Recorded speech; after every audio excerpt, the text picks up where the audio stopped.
한방눈 속에 핀 사랑꽃.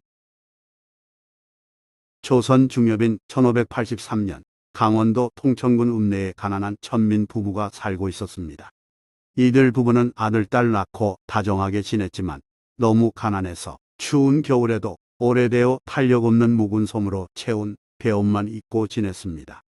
그것도 많이 해져서 군데군데 다른 누더기 옷이었으며 부부가 거처하는 집은 금방이라도 무너질 듯 싶은 허름한 초가여서 항상 겨울을 나기 힘들었습니다.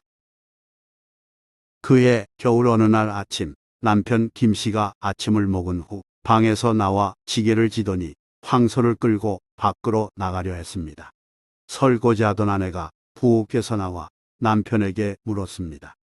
여보, 어디로 나가려고요? 우리 집에 뗄 장작도 필요하고 마침 내일 장날이니 뇌다 팔 뗄 감을 한 짐 해오려고 하오. 남편 말에 아내가 하늘을 쳐다보더니 걱정스러운 얼굴로 말했습니다. 날씨가 구물구물해서 조만간 눈이 올 것 같아요. 그러니 오늘은 산에 가지 마세요. 아내가 말렸지만 남편은 고개 저으며 말했습니다. 걱정하지 마오. 늘 다니는 추지령으로 가서 얼른 나무에 올 테니 염려 붙들어 매고 방에서 편히 기다리소. 방도 춥겠지만 밖으로 나오지 말고. 김씨는 자신의 상투를 매만지고는 황소를 몰고 기어이 산으로 향했습니다. 김씨 부인은 살인문 밖에 서서 농로를 따라 걷다가 산으로 들어가는 남편을 오래도록 바라보았습니다. 가을거지가 끝난 초겨울 들판은 쓸쓸해 보였고 이제 곧 다가올 매서운 한겨울이 저 멀리서 어른거렸습니다. 김씨 부인은 부엌 일을 끝내고 배를 짜다가 왠지 모를 불안감이 느껴져서 방문을 열고 마당으로 나와 하늘을 쳐다봤습니다. 하늘이 잿빛인 게 아무래도 눈이 내릴 것 같네. 아닌 게 아니라 오후 들어 눈발이 날리더니 바람이 거세게 불었습니다.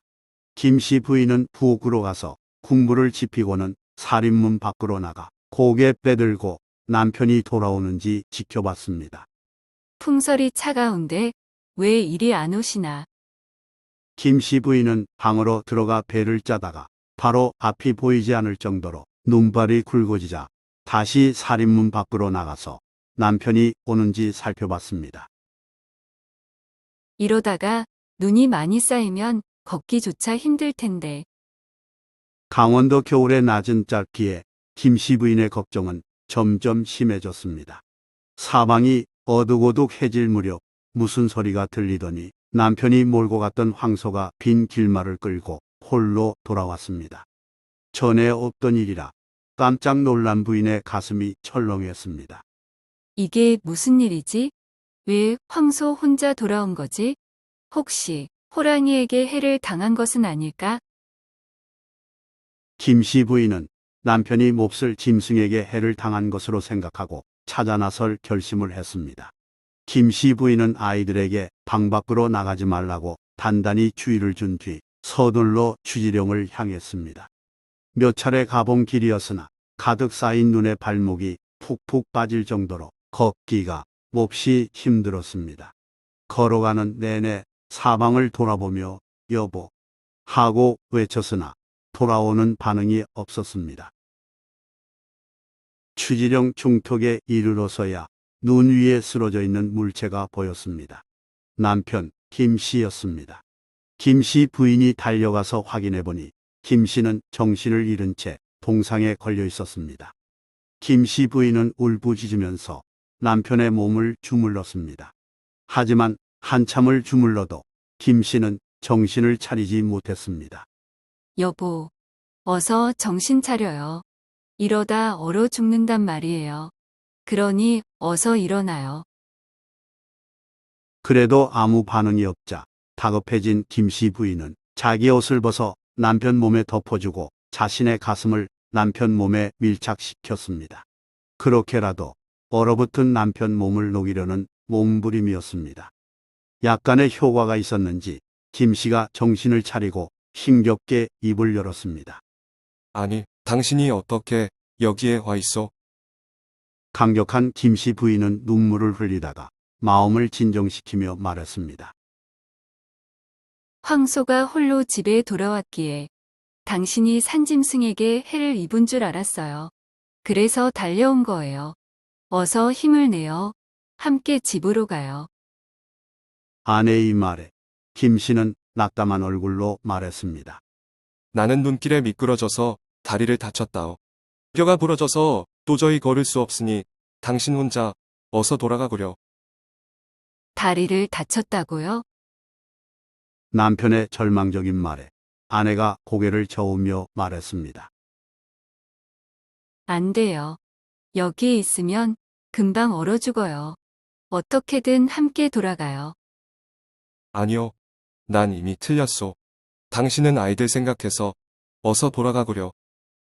남편 김 씨는 추위로 인해 턱을 덜덜 떨면서 아내에게 혼자 내려가라고 연신당부했으나 김 씨 부인은 말을 듣지 않았습니다. 당신을 두고 혼자 갈 수 없어요. 이러면 당신까지 죽는다오. 내 소원이니 어서 돌아가구려. 말을 마친 김 씨는 졸리다는 말을 마지막으로 아내에게 사랑한다는 눈빛을 보내고 눈을 감았습니다. 그 직후 김 씨 부인도 몸의 감각이 마비되어 남편을 더욱 바짝 끌어안으려 해도 그렇게 하지 못한 채 서서히 숨을 거뒀습니다. 야속하게도 마구 내렸던 눈은 김 씨 부부가 이 세상을 떠난 후에야 멈췄습니다. 이튿날 산에 올라온 마을 농부가 두 사람을 발견하고 멈칫했습니다. 농부가 그들의 몸 위로 덮인 눈을 걷어내자 윗몸을 벗은 채 남편을 감싼 부인의 시신이 드러났습니다. 여인과 남자의 몸에는 이미 핏기가 사그라졌지만 두 사람의 얼굴 표정은 그렇게 맑을 수 없었기에 농부는 고개를 갸우뚱했습니다. 이게 어떻게 된 일이지? 얼어 죽었는데도 표정은 행복해 보이니 말이야. 농부는 급히 마을로 가서 여러 사람을 이끌고 돌아왔습니다. 마을 사람들이 김씨 집으로 시신을 옮기자 밤새 엄마 아빠를 찾았을 어린 아이들이 허겁지겁 달려나와 주곰 옆에서 통곡했습니다. 마을 사람들은 부부의 몸 위에 옷을 덮어주면서 함께 눈물을 흘렸습니다. 동사한 부부의 맑고 행복해 보이는 표정은 그런 슬픔을 더욱 자극했으며 전애들은 사람들도 감동하여 눈물을 흘렸습니다. 죽어가면서도 사랑했나 봐. 동사 소식을 접한 군수 이응리는 김씨 부부의 죽음을 매우 안타깝게 생각해 감사에게 공문을 보내 조정에 보고하여 열부로 표창하게끔 추천했습니다. 죽는 순간까지 남편을 사랑한 열여이옵니다. 이응리는 고아가 된 김씨 부부의 자녀를 구휼하고 자신이 직접 장례를 주관하여 성대히 치러줬습니다.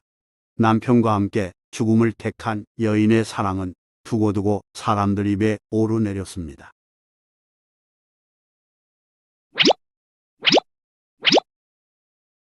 좋아요 및 구독은 영상 제작에 큰 힘이 됩니다. 고맙습니다.